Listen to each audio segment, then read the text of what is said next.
Welcome, ladies and gentlemen. Welcome to the Midweek Wire. I'm Patrick Henningsen, your host. Thank you for joining us for this special live broadcast here, going out live on 21stcenturywire.com, also at Rumble, YouTube, BitChute Live as well, and also Facebook Live, and maybe a couple of other platforms, Twitter, X. We're going out on X as well, everybody on that platform. And yeah, we got a lot to talk about, big breaking story. I left speechless like so many other smart pundits and informed geopolitical analysts and people who've been, following the Middle East closely for the last decade or so, are witnessing how else can we describe it? The neocon exhibitionism of Donald Trump in Saudi Arabia. He has really jumped the shark this week, and probably the most noteworthy of all is the endorsement of Al-Qaeda in Syria. Donald Trump has endorsed the founder of Al-Qaeda in Syria, former deputy leader of ISIS under al-Baghdadi. So Trump has just done this in Saudi Arabia. It's pretty shameful, pretty shocking. And I get the feeling, at least I get the impression, that he doesn't even know what he just did, because he's that clueless, and so are the people around him. Either that, or they're just so corrupt. And this is what we're looking at. This is like the final humiliation of the United States of America. Thank you, Donald Trump. So we'll try to unpack this. And we'll try to keep this conversation as on point as possible. We've got a lot of facts to break down, of course, and serious discussion. Obviously, it's crazy.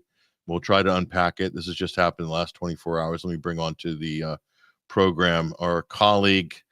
He is a contributor at 21stcenturywire.com. His name is Freddie Ponton. He's joining us right now on the live link. Freddie, how are you? I'm very good, Patrick. It's good to be here. It's good to be with you as well, Freddie. And let me just a note on the audio. I think we're not getting your mic in, so make sure your mic is engaged. We just want to make sure your audio is engaged on that. But while Freddie's getting set up there, we'll bring on to the screen.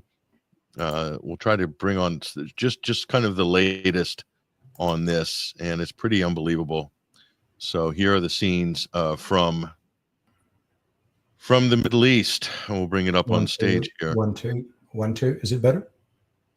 Yeah, that's a little bit better. And we'll try to bring up on screen. This is Donald Trump here, basically after he's just met al-Sharar, aka Golani. Pretty crazy. So here's the photo here. And we've got our colleague Kareem has posted this as well. And so we'll bring that up on screen. Pretty unbelievable. Trump is in Riyadh meeting the, quote, interim, quote, president, Ahmed al-Sharar al-Galani, former Al-Qaeda leader, and ISIS emir, the kosher caliph himself, Golani. So this is the man whose militancy once killed U.S. troops in Iraq. Of course, he's got a bounty on his head with the U.S. Justice Department, and who oversaw Syria's bloodiest sectarian massacre. And the massacres continue until today. In fact, as we speak, the celebrations in Syria by the militants, basically Golani's people celebrating and attacking Christians, Alawites across the country, because they feel like Trump has given them the green light. He's given them the carte blanche, basically, to do whatever they want. So pretty incredible. And myself, I warned about this. In fact, here's what I tweeted out early in the week. A word of advice to Donald Trump. Mr. President, during your summit in Saudi Arabia this week, we seriously hope that you will not be shaking hands with the new Syrian, quote, president, Al-Qaeda and ISIS terrorist leader, al-Galani, aka Ahmed al-Sharar. Remember that our DOJ had placed a bounty on his head, on a bounty on this head-chopping criminal, for murdering Druze in Syria, murdering Americans, killing Christians, Alawites, Sunnis and Shiites alike, There's nobody that this head chopper did not kill, basically. So pretty incredible resume. Pretty incredible resume, I would say. And it happened. Donald Trump went and jumped the shark on this. Unfortunately, couldn't help himself. He not only endorsed Al Galani, but he gave him this kind of, I don't know, this kind of bio that Trump, I mean, I have this pretty incredible clip here. They got him on a sort of impromptu mic here. This is on the Rapid Response propaganda account, for Rapid Response 47. This is Trump's propaganda account, and one of them anyway. And here's what he had to say. Let's we'll try to bring this clip up here. Listen to this. This is what he said about the leader of Al-Qaeda. This is a terrorist, okay, wanted by the U.S. government. Trump has just endorsed him. Unbelievable. And he's calling him a great guy. He's saying he's very attractive. This is a terrorist. This is the head of the founder of Al-Qaeda in Syria, Jabhat al-Nusra, deputy head of Abu Bakr al-Baghdadi of ISIS, who was in Kombucha in Iraq and magically was released 2 weeks before the so-called, quote, revolution in Syria. Okay. And so here's Trump bigging up this terrorist. I mean, Trump has said and done some crazy things, okay? And of course, his grasp of geopolitics is suspect. I think we all can agree. That's always been an issue with Trump. But this is taking things, the ignorance here is really taking things to a whole new level. Let's go ahead and watch this. How did you find the Syrian president? Right. I think very good. Young, attractive guy, tough guy. You know, strong pass, very strong pass fighter. Is that working? But he's got a real shot at pulling it together. How did you find the Syrian? So Trump's talking about this guy's going to bring give Syria a chance at greatness. Young, attractive guy, tough guy. He's got a strong past. Strong past. Strong past right there. This is from the United States Department of Justice. $10 million bounty on this maniac. And Trump saying he's got a strong past. I really don't know what to say. Quite frankly, I really, really don't know what to say. This is just another level here. And most of the people, especially in Trump's orbit, are completely clueless about this guy. Freddie, I've got the clip here, which we'll also play. And this is one of the speeches Trump gave.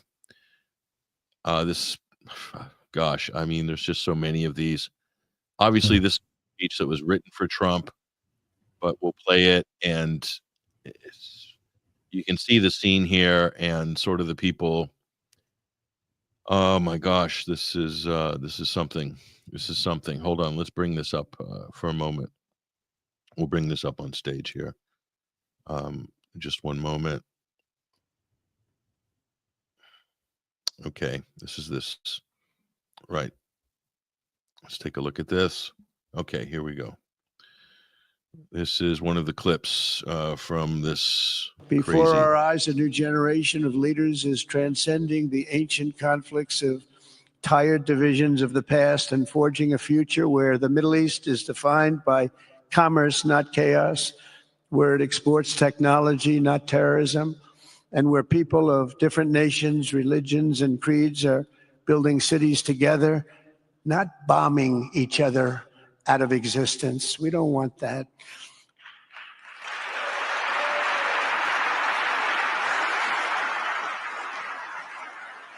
And it's crucial for the wider world to note this great transformation has not come from Western interventionists or flying people in beautiful planes giving you lectures on how to live and how to govern your own affairs. No, the gleaming marvels of Riyadh and Abu Dhabi were not created by the so-called nation builders, neocons, or liberal nonprofits.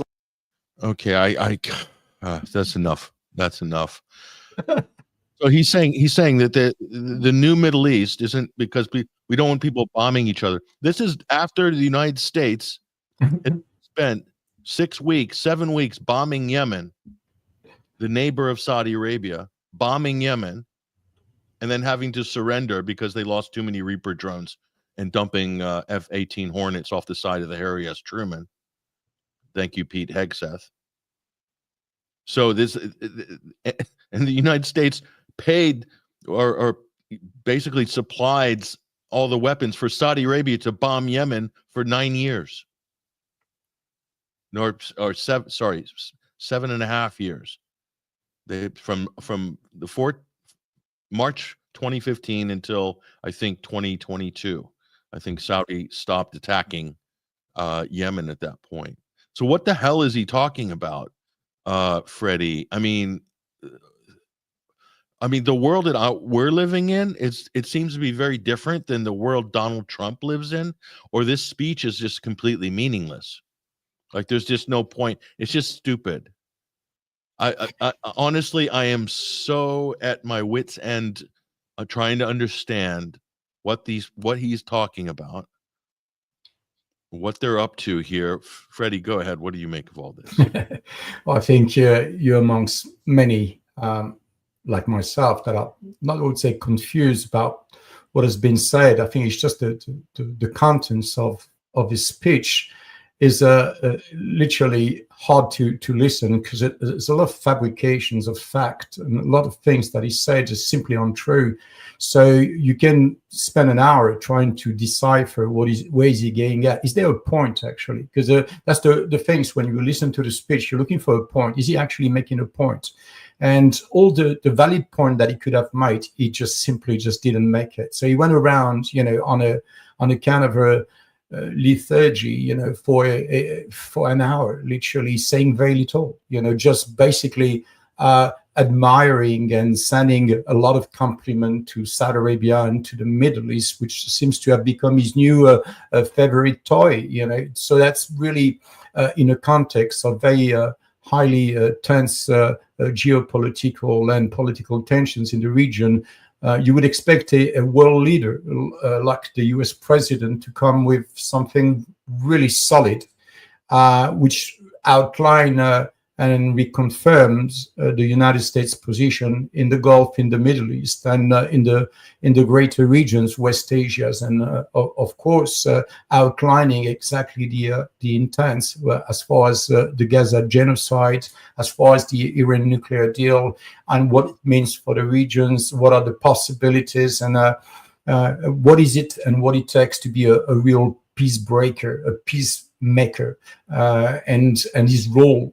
Because he portrayed himself as such. So what is it? Its input? His input is to basically normalize relationship with an interim president of Syria, as you described earlier in your introductions, a former al-Nusra, the branch of Al-Qaeda in Syria. So a man that has blood on his hands, and American blood on his hands, is being praised by the US presidents. And that's the story, really. The story is about basically rewarding Saudi Arabia for its involvement in Syria for way past before 2013, where it was probably one of the major contributors, the major investor in harming the rebel faction and various rebel faction in Syria. So you had on one side Saudi Arabia using France, Belgium, to acquire weapons, to acquire ammunitions, and then having even France to organize the transportations of these weapons way into Turkey and of course into Syria. And then on the other side, you got the CIA and the infamous Benghazi story, with a lot of containers full of weapons reaching, southern part of Turkey. So that's what he's doing. He's basically telling us it's okay. We've achieved our goal, and we're coming here in Saudi Arabia to celebrate this. We've removed Bashar al-Assad. It doesn't matter who's the interim president. It doesn't matter if he's a cute guy or he had a tough past. This is irrelevant. What matters is we're controlling this region. Saudi Arabia is going to become a major investor in Syria for the rebuilding of the countries. And they, of course, going to do that with their new pal, because Saudi Arabia now seems to have a very good relationship with Erdogan and Turkey, which will be responsible as well and play an important role in rebuilding Syria. But it seems that all the past has been forgotten as long as the business has been taken care of. So it's really about business, not about Trump business, not about having and securing investment from Saudi Arabia, so that Saudi Arabia or Qatar is going to invest into the United States. That's already done. They don't need a summit to do that. They don't need an investment summit to organize that. This was a complete different task. What it is about to say, these are our new partners for the Middle East, and we are not announcing it, but if you can read between the lines, this is the emergence of a new security framework for the Middle East. And that's exactly what it was all about, to make this announcement. And hopefully today we'll have enough time to unpack that and trying to understand what it means. Yeah, that's a good point. That's probably where we're going to go. On the business side, Freddie, as you mentioned, we'll bring this up on screen here. Again, this is echoes of Ukraine, a minerals deal with the Al-Qaeda head, Al Galani. Donald Trump says the Syrian leader, he's going to offer him a Ukraine-style minerals deal and a tower in Trump Tower in Damascus. Trump was, oh my gosh, this is too much. And they're celebrating, in Syria, the supporters of Al-Qaeda are celebrating the lifting of sanctions. So Trump's said we're going to lift sanctions on Syria. The UK is probably also going to invite this terrorist to meet Keir Starmer, like Macron did last week. I mean, so the people that were demanding sanctions be put on Syria for 14 years are now celebrating that sanctions are lifted because Syrians were suffering. These are all the same people that were demanding that Syria be destroyed under sanctions.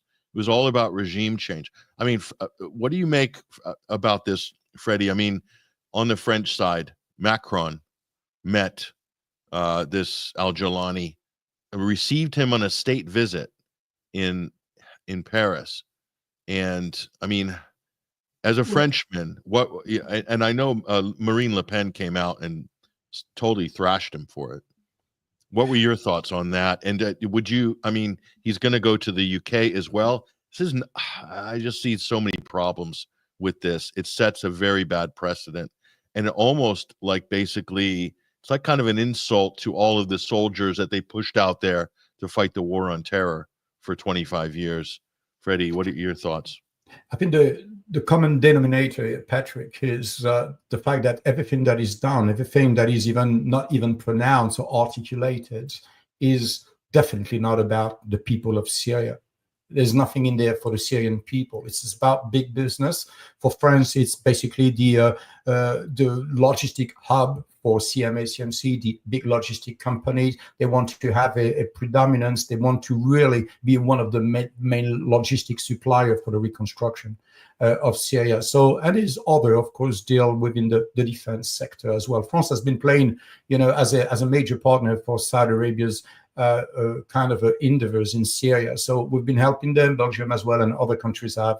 Germany has certainly. And what we are saying now is that there's a lot of business to be made, because the United States clearly has now gave the green light, if you will, that Syria is open for business. That's what it is. We lift the sanction. It means that Syria is open for business. So as far as Macron is concerned, he's not a player, if you will, in terms of an influence as what's happening in Syria. I mean, none of the European countries today has a really weight, a teeth in the steak, if you will, apart from being there as a supplier and trying to make a bucks on the way. But what needed to be done, the opportunity that France has really missed, is about really denouncing al-Shara. And it's not about saying that people cannot change. It's simply that, first of all, this is someone that should have been brought in front of in a court, in an international criminal court, for the crimes that he has committed in Iraq, but also the crimes that he has committing during the time of al-Nusra, in Idlib and other places. There's a lot of things, and the United Nations has a lot of information on the Al-Galani. But funny enough, nobody talks. Even the United Nations is not bringing back all this, dossier on Al Galani, and the UN has still not lifted. From last time I checked, is kind of a ban on Al Galani. So, for me, as far as I'm concerned, as I say, a lot of waffling, a lot of noise, a lot of kind of show-like, if you will, display during this early part of Donald Trump's trip, with this meeting with Al-Shara. But really, what I'm saying is, and the only story that is interesting here is the fact that Israel, first of all, does not agree with the lifting of the sanctions. That's a real valid clue, because that is telling you already Israeli's positions and what Israeli is trying to do with regards to Syria.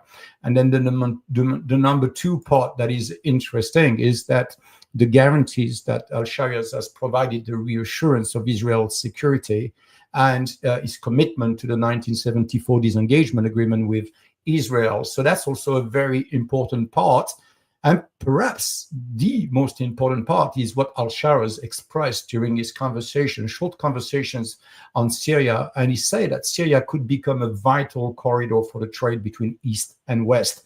And that, for me, is the most important takeaway, because that's what it is all about.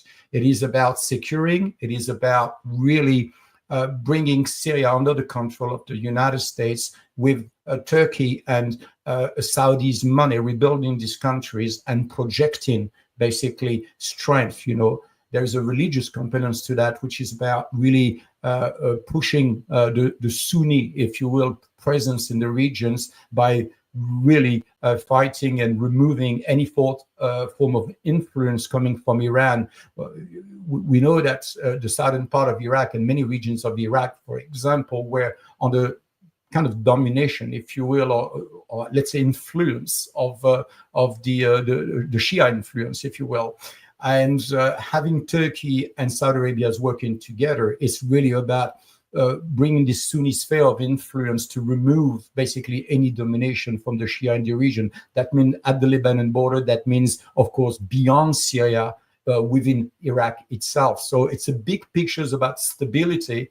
And of course, the strategic goal here is to stabilize the region, to create a major hub, a major commercial hub, in order to steal, if you will, the road and the corridors that have been put in place by the BRICS, by Russia, by Syria, by Iran, by China, by India. All this is really about to take control of this corridor route. And that's what really Al-Shara is saying here. He's saying we will be a vital corridor for the trade between East and West. And if we look into it, and if you look into the maps of the middle corridors, the second route with Uzbekistan and Turkmenistan, you can clearly see that they want to unplug Iran completely from these corridors and take advantage. And that's what it's all about. Yeah. I don't know how long this guy is going to be in power. Personally, I think they're probably going to have to get rid of him, because the amount of sectarian violence that's going on right now. The reports we have out of Syria is that as a result, right after Trump's announcement, Al-Shara, Al Galani's militants, bearded militants, are circling Christian villages now, holding citizens at gunpoint, demanding their homes being searched, taking weapons away. They're disarming the population. They're also charging arbitrary taxes now for people to stay alive. This is the reports that we got from Syria in just the last couple of days. So to keep you and your family from not being killed, you have to pay diya. Yeah. To this, it's not an organized government in Syria. It's just basically a collection of gangs, sectarian gangs, under the kind of Golani banner. So this is a so-called president that doesn't have a parliament and is not going to have elections either. I mean, that's one of the fundamental problems with what Trump is doing, is that there's always been a historical precedent, even with the United States, that if there's a coup, or if there's a putsch, or something like what happened in Syria, or Ukraine for that matter, that when there's an unelected government, the United States, Britain, France, the UN Security Responsible Committee members would say, when is there going to be elections? When are you going to have elections? Give us a schedule. Is it going to be in 6 months? Is it going to be in a year? In this case, they've waived that. This is why so international law is out the window, of course, but also U.S. and Western domestic general policy for these, how they interface with these regimes, is also out the window. And so this is the problem here. This is not a legitimate head of state. And normally a previous U.S. president wouldn't shake hands with with a terrorist, but an unelected kind of junta, a military junta, which is basically a terrorist junta, a listed, recognized, designated terrorist junta, that you wouldn't want to publicly shake hands with them, because that would be an endorsement. And that's the big so Donald Trump has crossed a really dirty threshold historically here. And let me just before you go, before I go to you, Freddie, this is posted here. So he just basically, and this is according to Kareem Franceschi, who also fought with the SDF forces. So he's got very good contacts in northeastern Syria. So the prisons in Hakassa with all the hardcore ISIS fighters, yeah, those ones, 9,000 of them. Trump's basically given the green light for Golani to take them over. 9,000 hardcore ISIS fighters. Golani will be taking over those prisons now. The Kurds had been keeping those ISIS prisoners there for a number of years. And so they're going to be released. Okay, that's what's going to happen. So Trump has basically given the former Al-Qaeda head the green light to basically, he's given Al-Qaeda the green light to manage ISIS in Syria. I mean, you couldn't make this up. They're celebrating in the prisons. Those are the reports we have, Freddie. They're celebrating. They can't believe their luck. So that's what Trump has just done. Okay, and he probably either doesn't understand what he's just done, or he is just so corrupt, wildly corrupt, that he doesn't care. And if you think about this, that's also going to guarantee U.S. presence militarily in Syria indefinitely. Indefinitely. What are your thoughts on this?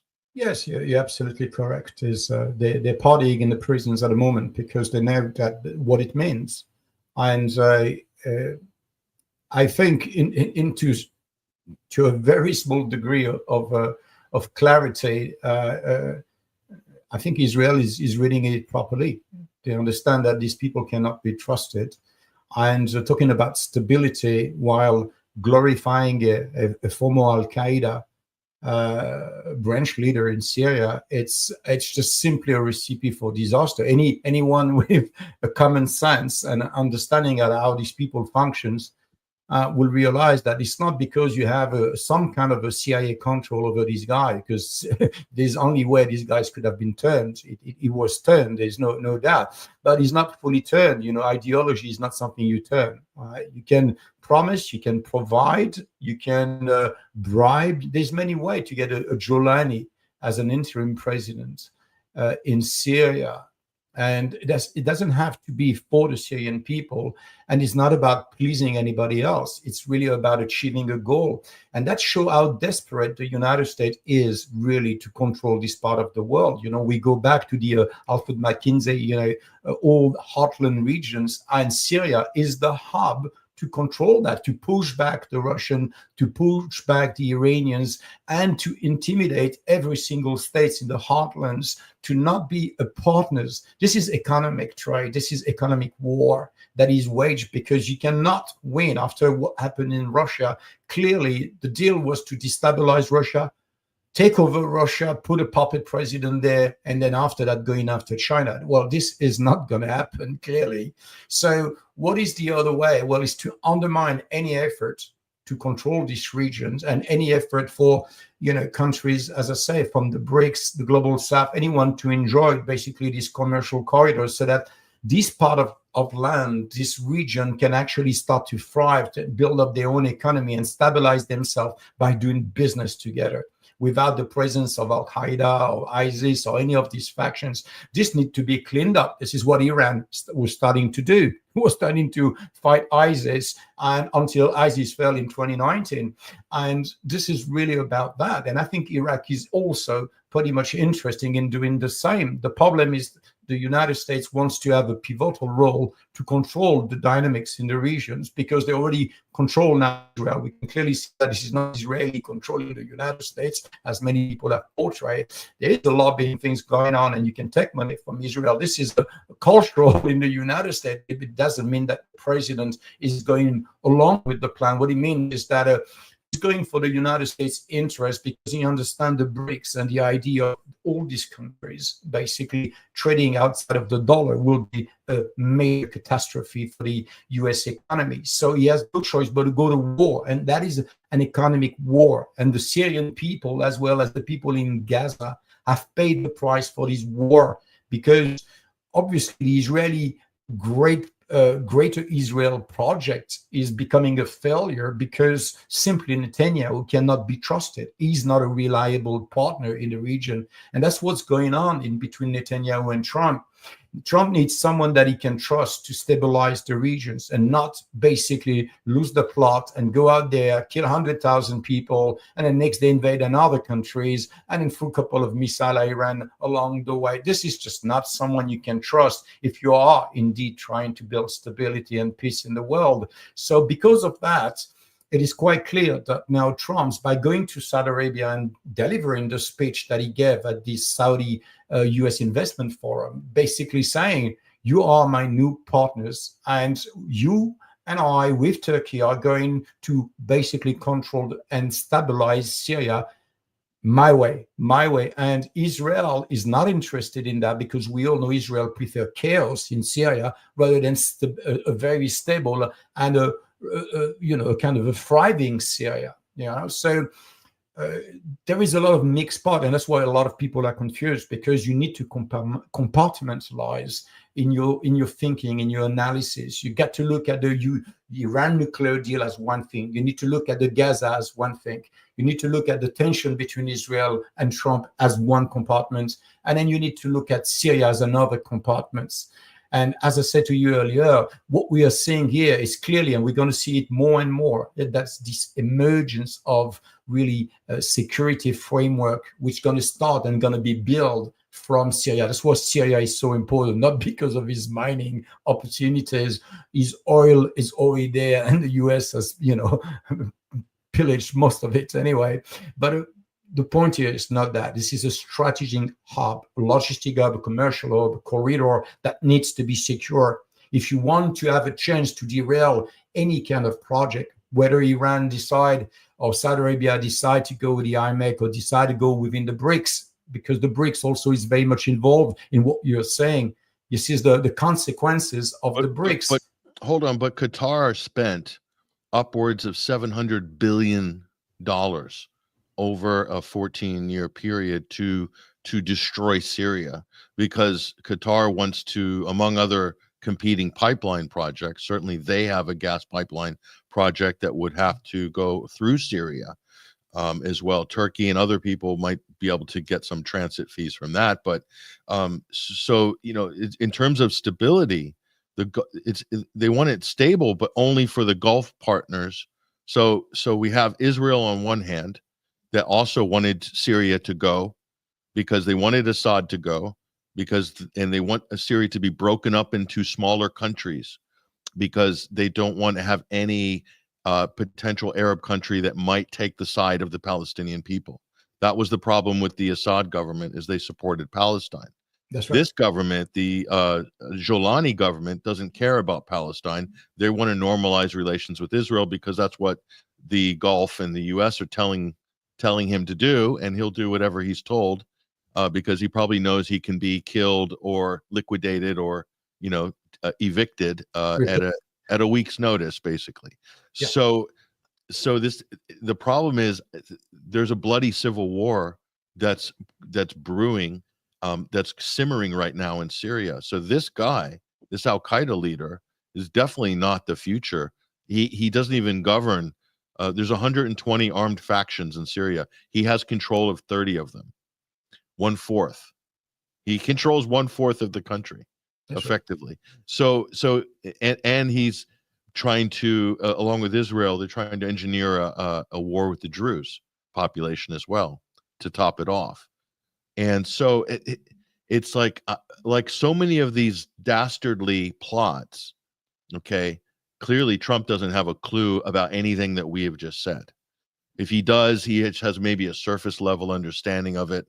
He has no idea who and what he is getting into, supposedly into business, but what business is it going to be? It's going to end up, if things continue in the way that they are, Fred, it's going to end up with another civil war in Syria and another U.S. military intervention and ISIS running amok. And Israel is completely out of control. So while this week looks impressive on paper, there's a lot of problems, a lot of fundamental problems here. And I'm not sure if the people we're talking about have the skill set or these are the right conditions for all these things that they're talking about. I'll just show you one more clip, Fred. And I found this one to be extremely telling here. We'll bring this up on screen.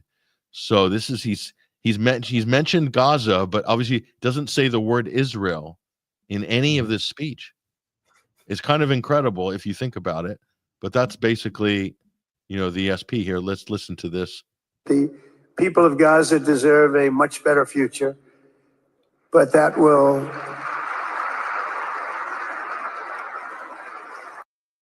Do you see Elon in the back giving it the little sort of little quiet clap? I mean, so Elon Musk hates Muslims. He's openly hostile towards them in Europe. He's calling for, race wars in Europe. So he's sitting there in Saudi Arabia. So they don't seem to care too much because the only color that really matters there is green, the color of money. But it gets better. Let's watch this.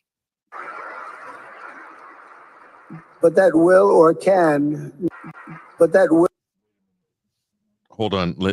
I got to bring you back to this frame here. This is okay. Look at this frame.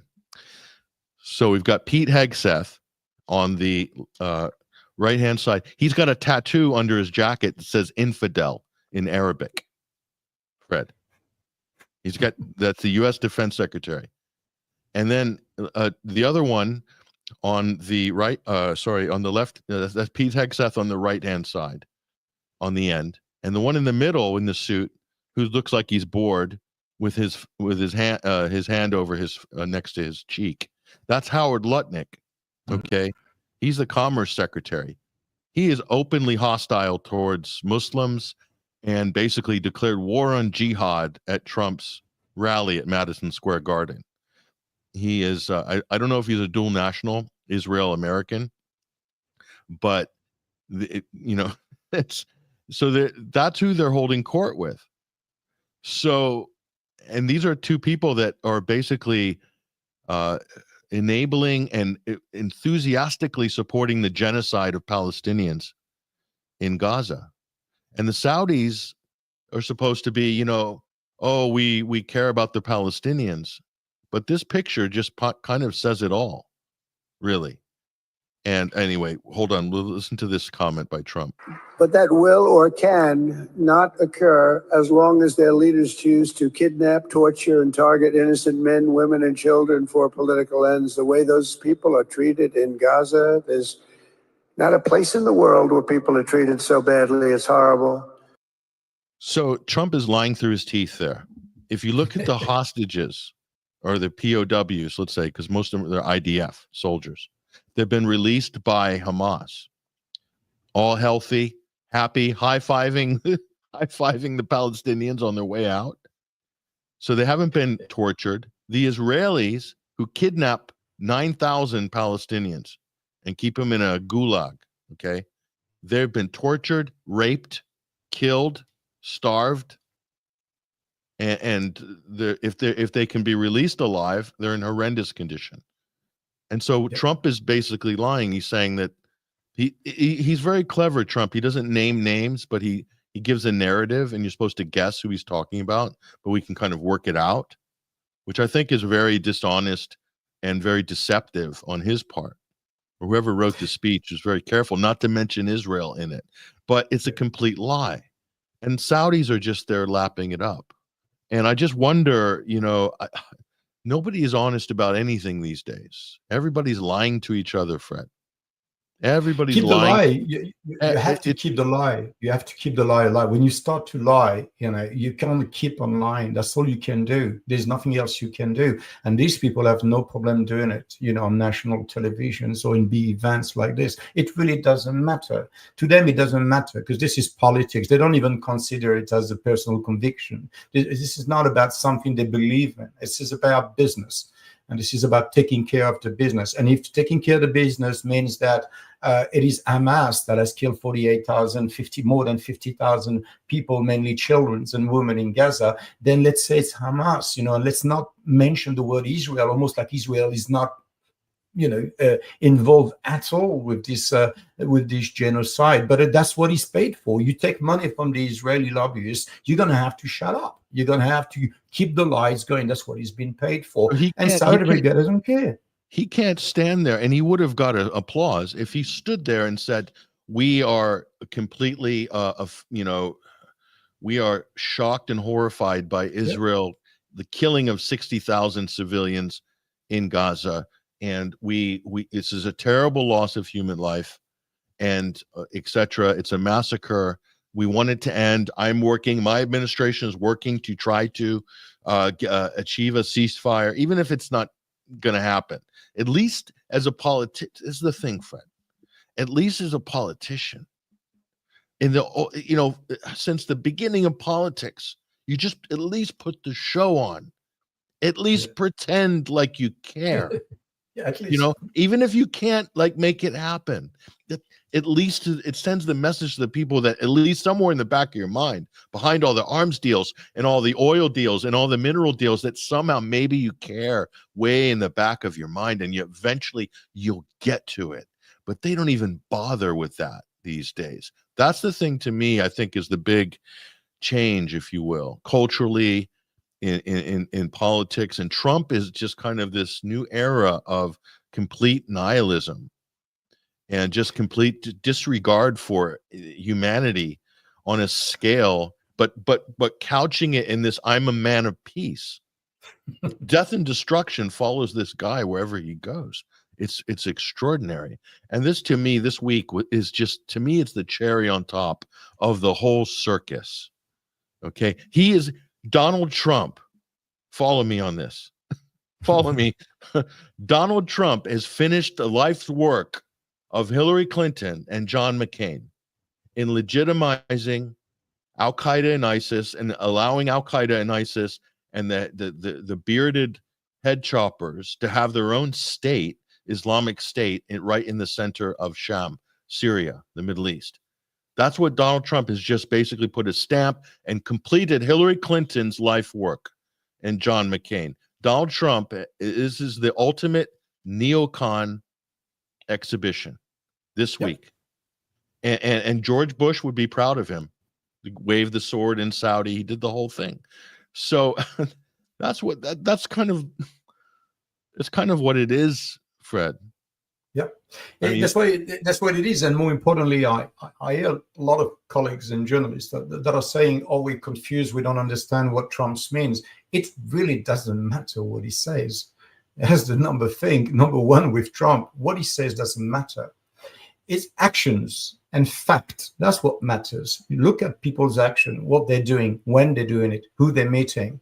Okay, that's action and that's facts on the ground, and that's what you need to look at. The rest is, it's just a distraction. Right? It's a show, because this is Donald Trump. That's a showman. That's someone that's going to be there to entertain you.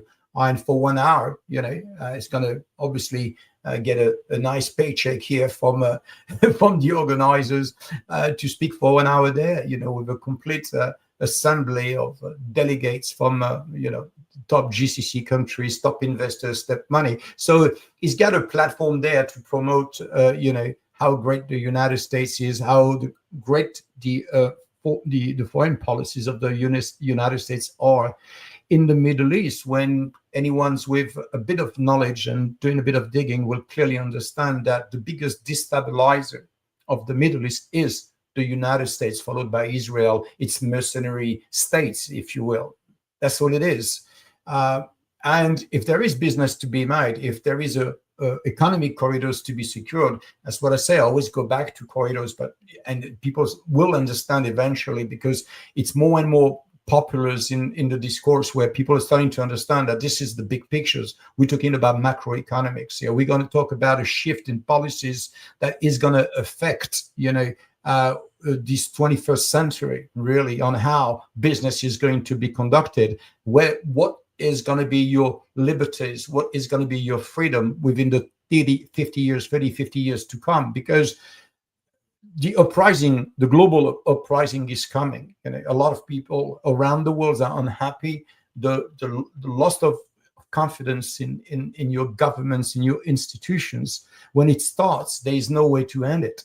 So the only way they can do is to keep the lie on trying to secure and save America's, which is facing a major, tremendous trade deficit with China and some other countries in the world. And it's facing a major debt that it'll never be able to repay. The idea that they will repay the debt is just simply impossible. So America is basically forced to go out there with whatever it has. And the only thing it has, it's a mighty military army and a stew of money to basically sponsor states. It's not the best states to sponsor. I mean, you have a genocidal state, Israel, and you got a very poor record as far as human rights is concerned in Saudi Arabia. And these are your partners, for peace and stability. I mean, you got to hear it. You got to just say, okay, that's all I know. That's all I need to know. Tell me who you're going to be friends with, and I'm going to tell you what kind of person you are. And that's exactly what the US is doing. It's telling you who they are. They don't care about killing 500,000 children in Iraq just on the false pretense. It's not a big deal. So having 50,000, Palestinians killed, children or not, it's really not a big deal for neocons. Really not at all. So when I hear, and I saw on Twitter accounts yesterday, I blasted Eric, some other journalist guys want to be saying that, oh, what a great thing, the neocons going to be pissed off. I'm like, are you dumb? Are you absolutely out of your mind? Don't you really understand what's going on here? You can see it in Ukraine. I mean, Trump is washing his hand with Ukraine. It's not me. It's not my war. What do you mean it's not your war? You're the one that brought the war there. You put a 900,000 strong Ukraine military onto the teeth, right? And you build CIA bases all across the border of Russia. And you say this is not your war. Get out of here. Yeah. And he sent lethal. He was the first president to send lethal weapons to Ukraine. Obama didn't even do it. Yeah. So Trump did. So Trump helped to do all the preparation for the war that was coming. That's true. And Trump's also responsible for this. Abu Donald, I like to call him. So he saved Golani and Idlib. That's right. Trump did. So there was a counteroffensive. Syria, Russia, Hezbollah, the Iranian Quds forces were going to take Idlib and flush these 30,000 head-chopping criminal terrorists out. And Trump intervened with all sorts of threats and then got Turkey to do a tag team job. Turkey promised to deal with the terrorist problem in Idlib, and they managed to call off the counteroffensive. Okay, there were threats involved by the U.S. as well, and Donald Trump bragged about this. He bragged about it, Freddie, and so that happened, I think, in 2018 and 2019, early in the kind of presidential campaign. I don't know if I have this clip, but you need to hear this video clip. I'm sure you're familiar with it, but let's play this. This is okay. I think I have it. Yeah, I've got it. Lo and behold, I have it in the archive. This is Trump bragging about saving Golani and Al-Qaeda in Idlib. Okay, Abu Donald bragging about his great work in Idlib. And Syria is a mess. And I was responsible, and I hope it stays that way, when I put out on social media a few weeks ago about Idlib province. I said, don't do it.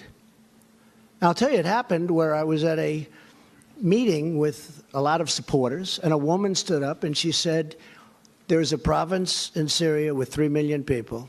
Right now, the Iranians, the Russians, and the Syrians are surrounding that province, and they're going to kill my sister, and they're going to kill millions of people in order to get rid of 25,000 or 35,000 terrorists or enemies of theirs, but I think we can call them terrorists. And I said, that's not going to happen. I didn't hear of Idlib province. And I came back to New York, and I picked up the failing New York Times. I hate to admit it was the New York Times, but it was the failing New York Times. And I opened it up, not on the front page, but there was a very big story. I said, wow, that's the same story that the woman told me that I found hard to believe, because how would anyone do that with 3 million people? And it said that they were being surrounded, and they were going in and starting literally the next day, they were going to drop bombs all over the place and perhaps kill millions of people in order to get 35,000 terrorists.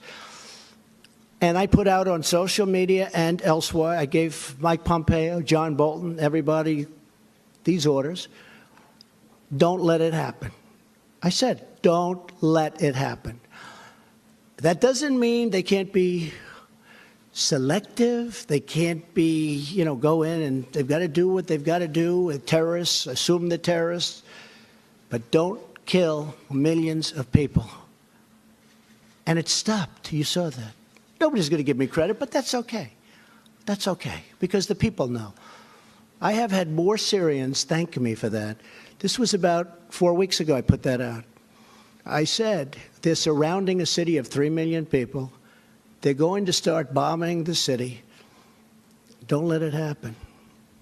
And I meant it, too. I meant it. And millions of people have been saved. There's no city in Idlib that has 3 million people. Okay, he's saying that the province of Idlib has 3 million people.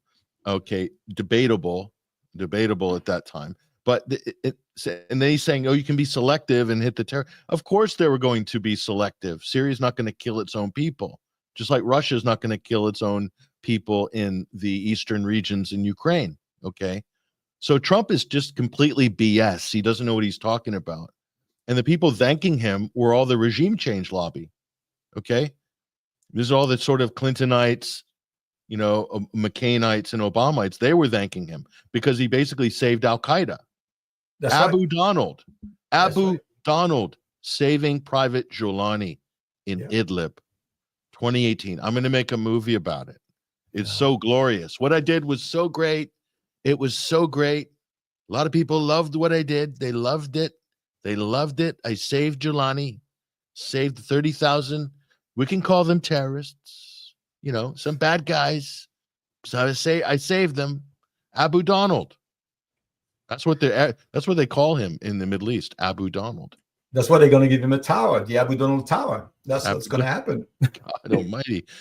Oh, my goodness. I don't really know what to do with this guy. I really don't. Between his daughter telling him to do cruise missile strikes in Syria on fake chemical weapons attacks to this, now with this whole sort of, we'll bring this thing up. I mean, this is something your department, Global Affairs research area on 21st Century Wire, al-Sharar, Trump's new made man in Syria. It's kind of like what it is, Fred. It's like the mafia.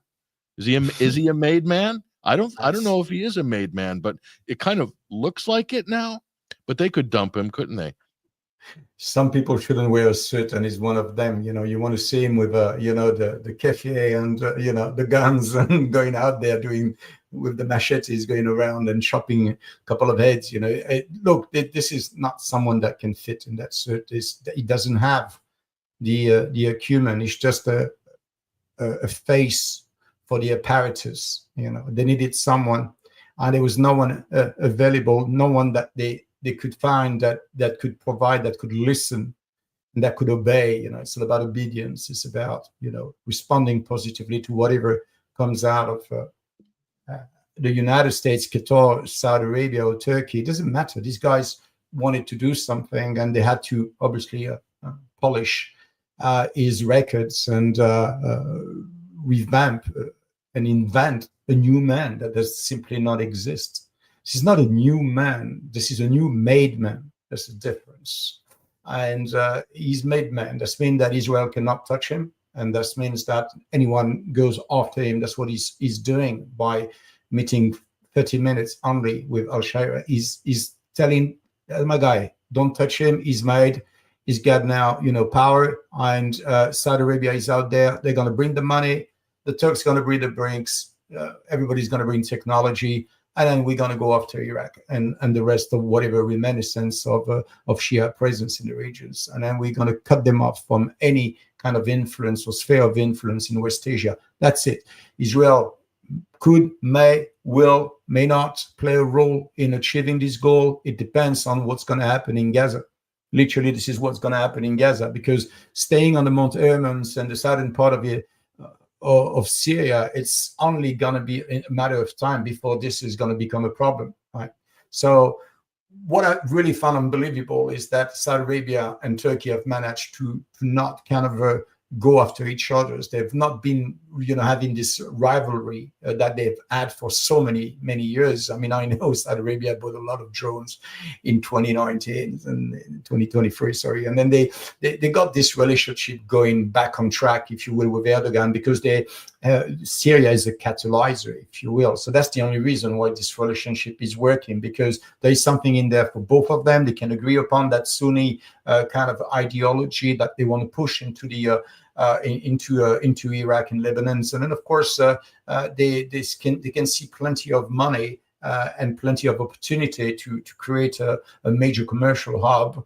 And there's a lot of money and a lot of inflow of money from Qatar as well. So it's all a win-win situations, but it doesn't solve the major problem. The major problems, in order to have a complete security in the region and stability, it is to address properly the Iranian nuclear program, which means that you need to understand also the security needs for Iran. Iran has no interest in developing a nuclear weapon. That is invention. It's not interest. It's not even in the ideology. It is not even in the in the fatwa that is part of Iran belief with regards to nuclear weapon. They don't want a nuclear weapon, but if you force them, and if Israel continue of developing its nuclear capabilities and deterrence capabilities, while they're not allowed to develop even a normal, nuclear civilian programs without basically being threatened of being nuked or bombarded by the United States, then something is wrong. You don't get stability by doing this. What you do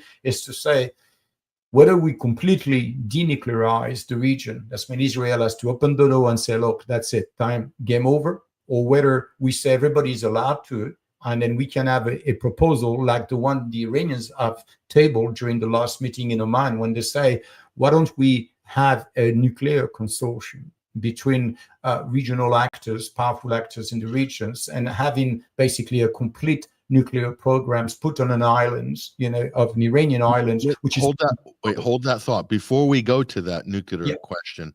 I'm just going to backtrack because we missed a very important part, which you've made a note of here in 21st Century Wire. Mr. Trump has urged Mr. Sharar, the so-called president of Syria, to join the UAE as well as Bahrain, Morocco, normalizing relations with Israel under the U.S. brokered Abraham Accords. This is what the White House press secretary posted on X. Okay, right. Caroline Leavitt. So so basically this Al-Qaeda leader is going to normalize relations with Israel. I mean, that's so if that's achieved, and then I don't think Israel's going to leave the Golan Heights. Not as long as Hezbollah is still there. But that means this war is not going to end. Israel's not going to stop. They may have contained Hezbollah through the regime change in Syria, but it doesn't mean it's over. And so they're not going to stop. The Greater Israel Project, Freddie, that's what this is about. That's right. I don't think they're done with Syria, Israel, quite frankly. Not at all. Yeah, go ahead. And we'll get to the nuclear we'll pick up that nuclear point, but just on this point, Fred, this normalization, this is seen as the main thing. I personally don't think that this is the guy. It's almost like this is kind of like a Zelensky situation.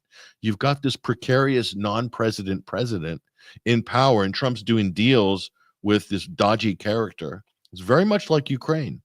And how much of this stuff can stick, really? Your thoughts? Well, at this stage, as I said, Israel has no interest in keeping peace and provide stability to Syria. It's not in their interest because of Netanyahu's real Greater Israel project. The idea is, as I said, is to control all part of West Asia and the parts of the Gulf, all the way down to Saudi Arabia, Egypt, and part of Egypt as well. So if you look at really the map, what they're saying is that we control the Mediterranean. That is absolutely no doubt. We are the master of the Mediterranean. That's why we want Morocco. That's what we were happy to destabilize Libya and help with the destabilizations of Libya and so on. You see, the Mediterranean Sea is the sphere of influence of Israel. West Asia is also part of it, but really the Mediterranean Sea is where they want to see. You can see them having ongoing conversation with Cyprus, so they're starting to really spread, and it doesn't matter if it's going to upset Greece, if it's going to upset Turkey, they couldn't care less. But what they would love to do is to create this kind of and as I said, I was speaking to a friend of mine about this yesterday, and he told me, he said, how long do you see this happening? And I told him, it's when Turkey starting to get upset with Israel, or when Turkey starting to get upset with Saudi Arabia, which is unlikely, I think, but with Israel, and when they're going to see that Israel's real agenda, and I think they're aware of it, is about destabilization and create chaos, and making sure Damascus is never a safe place, making sure that all this southern region is not going to be thriving, going to be able to invest a lot of money in port, in logistics, and all that kind of things. Israel just can blow it out, sabotage, get it down, make sure it never happens. And what you're going to do? Well, someone's going to push back. So what's going on at the moment, as I say, it's compartmented until it's not. Right now, it's compartmented, so everybody understand that it needs to approach each debate, each negotiations without bringing other cases onto the table, because it would be unmanageable. You cannot negotiate the nuclear deal while addressing the Gaza issue.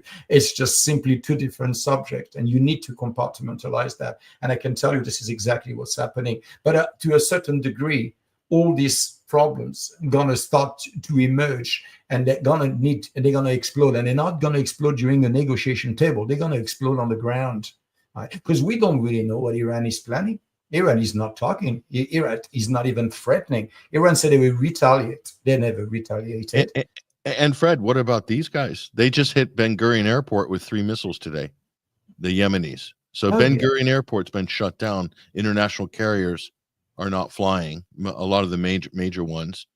And I saw the first missile hit. The crater was 30 meters deep. 30 meters deep. And the forensics said that there was only 20% payload on the explosives. So the Yemenis are basically sending warning shots to the Israelis. But what about the Iron Dome, I call it Larry David's sling, not David's sling, Larry David's sling, and Arrow 2 and whatnot. It's all for naught. It's not happening. So many plates in the air right now. The U.S. and Israel have so many plates in the air. The Gulf states are in a much more stable position, obviously, but the U.S. and Israel are not in a stable position, and so too many things in the air at the moment. And we just got a couple of minutes left. I want to bring you back to that nuclear discussion, Freddie, and of course, this is the post up here: Persian Gulf, Iran revives its old joint nuclear consortium proposal, which is what you were getting to before. We were talking about normalization, Syria normalizing with Israel. But just quickly, we got a couple minutes left. Freddie, walk us through this. What's the important points to know here? Well, it's an old story, if you will. This is something that has been out there in kind of Iran discussions as far as deciding what will be the best way, what would be acceptable for various countries and regional powers, in order to develop a uranium consortiums, which basically will allow the enrichments of uranium for medical purposes, for whatever purposes it is required, but really in an open window basis, if you will, open door basis, where international moderators, IAEA and so on, could come at any time they want and check out what's happening, what has been enriched for what purpose. So really with a track record, something traceable, something absolutely transparent, and so that everyone can enjoy, like Saudi Arabia desired. I mean, Saudi Arabia has asked for nuclear capabilities for many, many years, which the United States has forbid. But at this moment in time, everything is possible because of what's happening in Israel. So this proposal, if you will, at this moment is being revived. And it was actually tabled during the last talk in Oman last weekend. And they said, well, look, if you don't trust us, that's fine. We understand that. But how? You cannot just come here. We're sovereign countries. You cannot just tell us what we can do and what we cannot do, as long as we comply with international regulations. So if Israel is allowed to have an unacknowledged, not so secret nuclear program that is completely off the book, surely our proposal is far more reasonable, because we offer to put all this enriched uranium and this plant and plutonium enrichment plant on an island that belongs to Iran, but we leave it completely open to all the partners which are interested in enriching uranium for their civilian nuclear programs, and then being able to have the IAEA to look into it and making sure everything is transparent, and as he said, it is. So that would be a fair proposal, because that propose, as I say, a real fair deal for everyone, in terms of the United States being the police in the Middle East for way too long in the Gulf, and always telling the people what you can get and what you can't get. And Iran is just sick of it. And they're saying, look, you can't just keep on doing this. And Iran is challenging other nations in the Gulf to say, look, you're allowed to have that. There's no need for, if we come together all at once, it's going to be very hard for Israel to say no. And it's going to be very hard for the US to say no, of course. And that's really what's happening here. So we don't know how serious this has been taken up by the US administration. From what Trump is saying, which again doesn't really matter what he's saying, but he's clearly saying that they're not allowed to have a nuclear weapon, they're not allowed to have a nuclear program, and so on and so forth. It's just not feasible. And the idea that they're going to go to Iran and bomb Iran and destroy Iran, they can't even destroy the Yemenis, the Houthis. Al-Qaeda is given and punish them over and over. And we have Donald Trump on the stage here in Saudi Arabia claiming that they've done 11 or 1,400 strikes against Yemeni, and the Yemenis couldn't take it anymore, so they capitulated. What a bloody lie. This is just a lie. It's absolutely not true. Absolutely not true. There's no evidence of any of that. There's no statements coming out of Yemen saying that, no, that's inventions to score a point.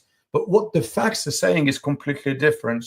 You got the bombers coming out of Diego Garcia and heading home. Okay, and you get the Truman, right? The Truman carrier that is basically taken back and got out of there because he was about to be taken down and sunk. It was damaged. It was damaged, and they lost two FA-18 Super Hornets off the side of the. I mean, did any of them get shot down? It's possible. They would never admit it, of course, because that would be like a game changer. That would bring the Trump presidency down. If an F-18 was shot down by the drones is one thing, but manned aircraft, that's another thing. But just on that nuclear question, just before we go here, we'll bring this up on stage. And this was tweeted out here by, I think it was, Trita Parsi. We'll bring this, we'll let this roll in the background. But interesting point here, everything that you said, Fred, think about it. Security architecture for the region. Saudi wants it to happen. Here he's saying we need this cooperation. We need this deal with an Iran nuclear deal. So the Arabs, the Gulf states, they're pledging major direct foreign investment, DFI, into the United States, trillions between the UAE and Saudi. And so this nuclear deal has to happen. So they have leverage over Trump now, actually, on Israel. Because Israel doesn't want this nuclear deal to happen. They want to attack Iran, right? So they want to take out their nuclear facilities, all of them. or they want a deal where Iran has to denuclearize their whole program. And that ain't going to happen. So, but the real leverage here is not with the U.S. Trump is now leveraged by the Gulf now because of the money involved. And so this is Trita Parsi from Responsible Statecraft here.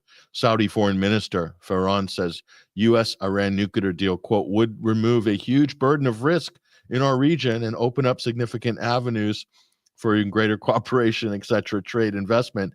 They're going over the head of Israel here, if you can see. So there's incentives that have been created to not go the Israeli way. Is that why the whole media is now admitting that Israel has done a genocide? Did you notice this week? Did you notice? There's a whole change in the narrative now, right? It's obvious. So is that because Fred, global capital it wants to move to the Middle East, but what Israel's doing is bad for global capital? Have they become a liability? Yes, Finally? 100%. 100%. I think when you analyze, the macroeconomics and the geopolitical move and what we can see on the ground as far as the U.S. policy is concerned, foreign policy is concerned, when you put it together and you analyze it, you can clearly see that there is a little bit like Europe has become irrelevant in terms of the negotiations between Russia and the United States with regards to Ukraine. Well, it's a bit the same here. What you have is an irrelevancy because there's no much more card that Netanyahu can play apart from going back to war. But if he goes back to war, that's the end of it.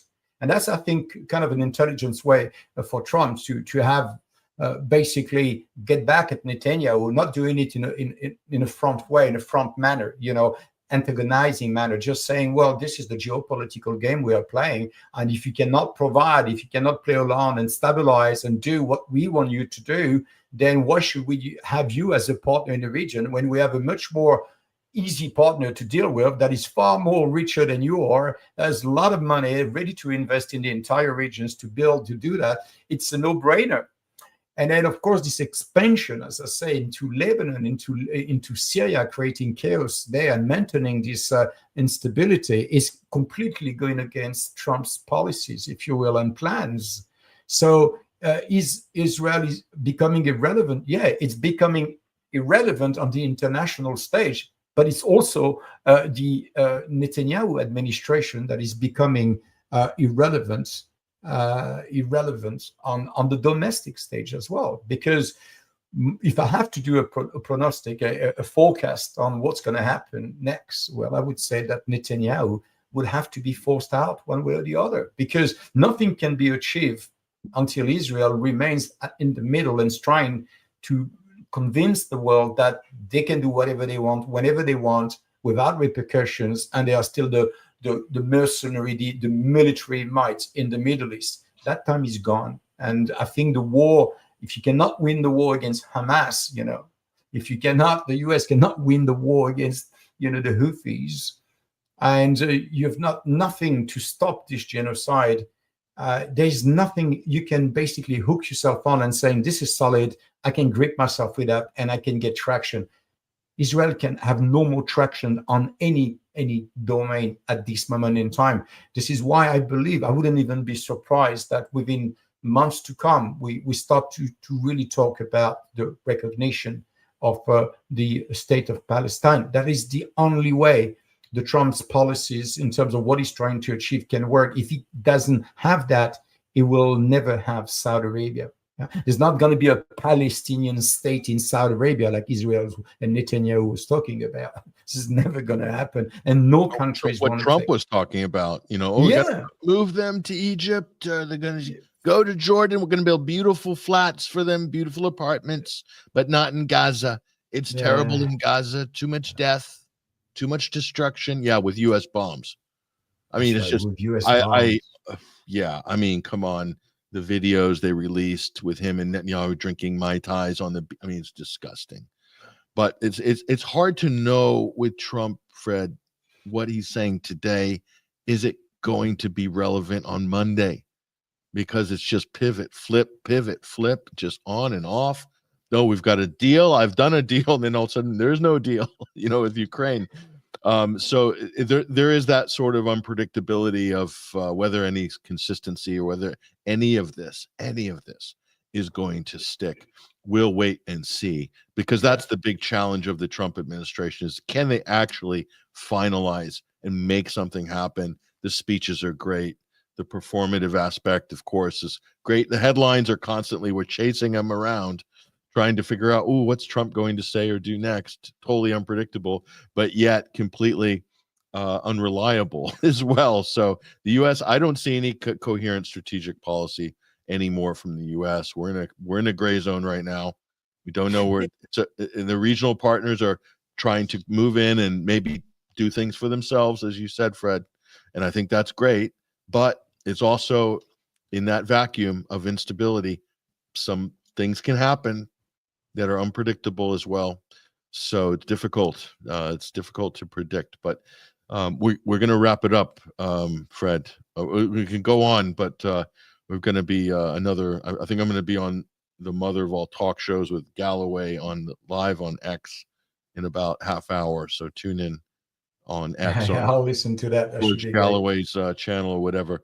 Freddie Ponton, really appreciate you joining us. Lot to think about. Obviously, this stuff's all in flux, but go to 21stcenturywire.com for the latest analysis, and you're doing great research, great work as well, up on the website as well, Freddie. So we appreciate the sort of material you're sharing with us and the readership as well, which we're also putting out on our social media. So again, conversation's still going, folks, and great to have you on, Freddie. It's my pleasure. Thank you, Patrick. And there he goes, ladies and gentlemen. That is Freddie Ponton. You can see his work up at 21 Wire. Also follow him on Twitter. We've got at Freddie_Ponton. We'll put that on the bottom of the screen right now. Follow him on X. Just go to at Freddie_Ponton. You'll see him there as well on X. So follow him there on social media. I'm your host, Patrick Henningsen. We've got to go. But again, yeah, I'll be continuing the live stream on the mother of all talk shows on the live streams as well. So catch us there. And I'll see you guys on Sunday. We had a very good broadcast on Sunday with the Sunday Wire just this past couple of days ago. Took a week off before that. But thank you guys for hanging with us. I was nursing an injury, which unfortunately kept me off camera for a couple of weeks, but I'm back, and I've got to wear these glasses for the moment, really to cover up a scar that just goes around the rim. But it's healing up well, and hopefully we'll be back to normal soon.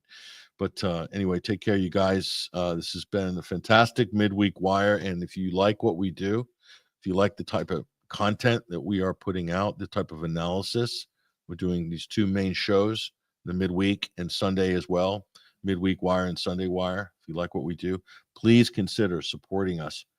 Go to donate at 21stcenturywire.com. You'll see at the top of the menu, just click on the link on my X profile, take you to our website, donate and support us. Better yet, subscribe and support us as a member, be part of our monthly membership. That's one way you can help us consistently. It's very inexpensive, but it goes a long way. We need more support. We need to do more programs, more content, and rolling out more features, as well as a new member site, which we're currently working on. So we got a lot of great things planned. We want to do it. We need your help to make that happen. So donate, subscribe, all different types of, even crypto, all the different features are there on the website. You can support us there. So we have great journalists and a great team like Freddie and others that are working with us. So we want to keep this going strong. It's a very important time in history. So we'll do our best to pull together the best news and analysis we can every week. Check out 21stcenturywire.com. And again, Sunday Wire, that's our podcast. You can catch me there. That's on 5 p.m. till 8 p.m. UK time on Sunday, 12 till 3 Eastern Standard Time, United States, and everything else in between. So you can catch us on the Sunday Wire there. So look forward to seeing you all there in the chat as well. We don't really have time to run the comments during the midweek. We might add that feature. We do that on Sunday, though. We do review comments coming in from Rumble and YouTube and stuff. So we do that interactive segment, second half on the Sunday Wire We're not doing it on the midweek yet, but we will start doing that very soon. So we appreciate your engagement in the chat as well. So thank you very much, you guys. All the best. That's all we've got time for today. I'm Patrick Henningsen, your host. This has been real. Hope to see you guys soon, and we'll catch you when we catch you on the streams. All the best.